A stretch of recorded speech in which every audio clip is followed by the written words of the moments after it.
Ryan Reynolds literally killed someone on his set. They decided to have her do a stunt without a helmet. Stuntwoman lost her life while filming a motorcycle scene for Deadpool 2. After a stunt set, you was gone through a window, severe injury. I guess they wanted to sweep this one under the rug. I just really want people to know, like, that wasn't supposed to happen, and so sorry.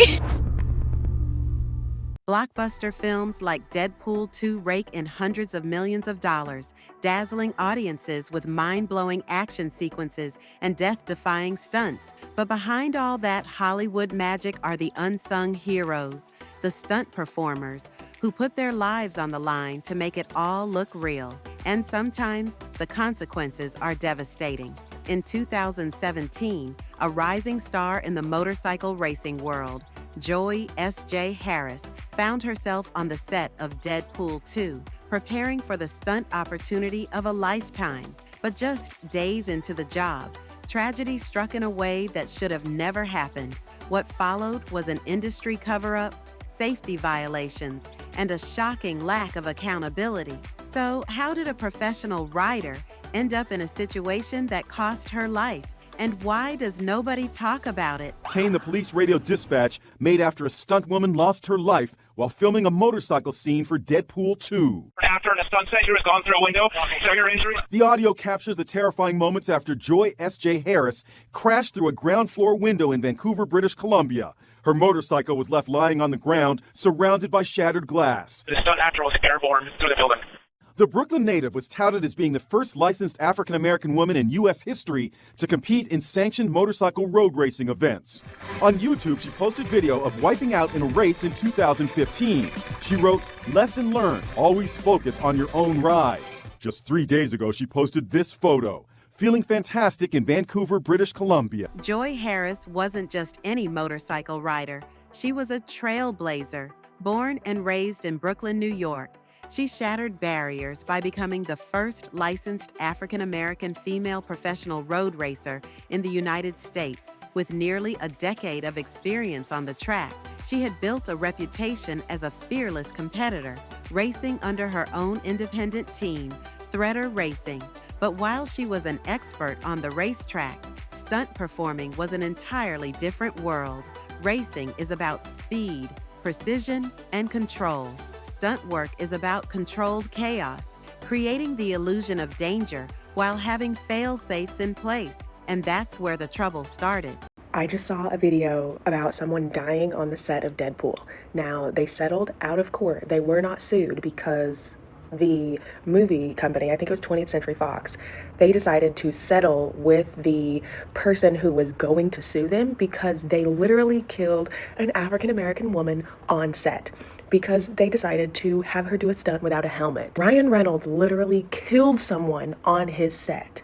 And he literally thinks that his wife, who you can see in video footage, is definitely not being harassed in any way, shape, or form, has the right to sue another movie company and producer and director. Like, dude literally killed someone. They settled and paid her family out of court so that it wouldn't get public attention. Harris was hired to perform as a stunt double for Deadpool 2's character, Domino, played by Zazie Beetz. But unlike the usual rigorous stunt training process, Harris had never done stunt work before.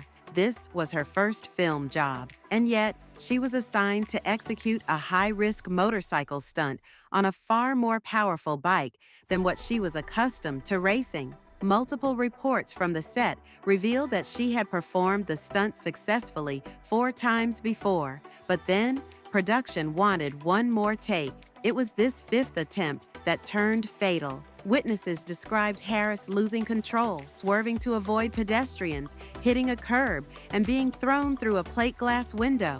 She wasn't wearing a helmet. Why? Because her character, Domino, didn't wear one in the film.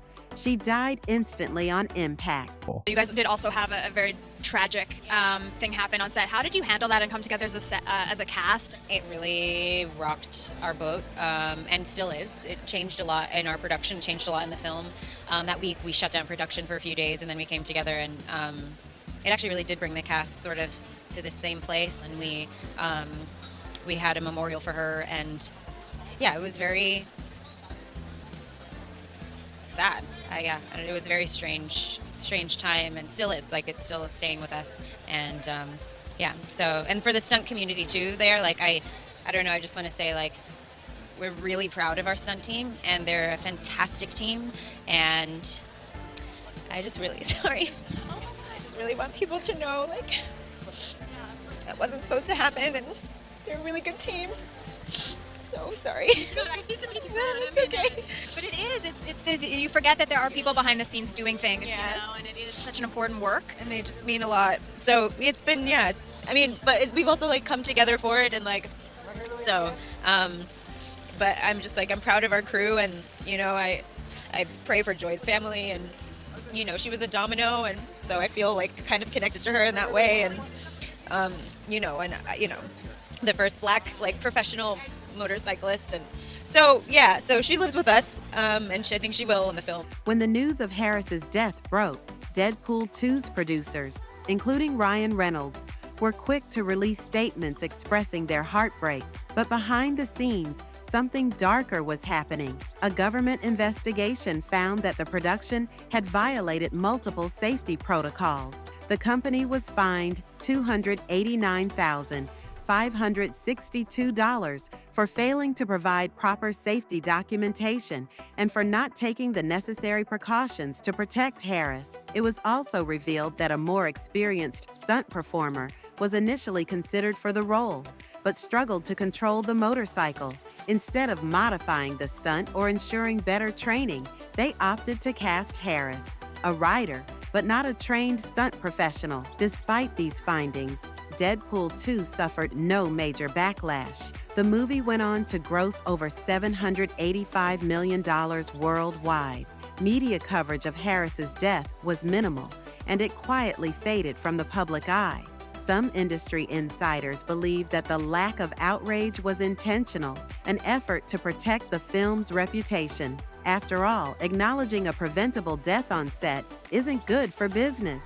Compare this to the outcry surrounding Alec Baldwin's Rust shooting incident, where the actor was held directly responsible for the on-set tragedy. In Harris's case, despite clear negligence from the filmmakers, there was no major public backlash against Deadpool 2. Harris's death isn't an isolated incident. The stunt industry is filled with similar tragedies, often swept under the rug. Stunt performers are expected to risk their lives with minimal recognition, inadequate safety measures, and in many cases, no union representation. Unlike actors, stunt professionals don't get the same level of protection, and if something goes wrong, they are often forgotten. To this day, many in the industry believe that Harris was set up to fail. Some have even suggested she was cast as a diversity hire, as Hollywood has a history of hiring stunt doubles based on appearance rather than skill, sometimes even resorting to painting down white stunt performers to match actors of color. If true, this makes her death even more tragic. She wasn't given the proper training, the right equipment, or the safety measures needed for such a dangerous stunt, and ultimately, it cost her everything. The question remains, why are stunt performers still treated as disposable? If a high-profile film like Deadpool 2 can get away with cutting corners on safety, what does that mean for lesser-known productions with even lower budgets? Despite the fines and the so-called investigation, there have been no real changes in the industry to prevent similar incidents. Stunt performers still face extreme risks with little recognition or protection. Joy Harris was more than just a statistic. She was a pioneer, an athlete, and a woman who had spent her life breaking barriers. Her death should have sparked change. Instead, it became just another footnote in Hollywood's long history of overlooking the people who make action movies possible. So, the next time you watch an action-packed movie filled with death-defying stunts, take a moment to remember the people behind them, the ones who risk their lives for entertainment, and ask yourself, was it worth it? Let's talk about it in the comments. Do you think Hollywood does enough to protect its stunt performers? And why do some tragedies make headlines while others disappear? Drop your thoughts below, and don't forget to subscribe for more eye-opening stories.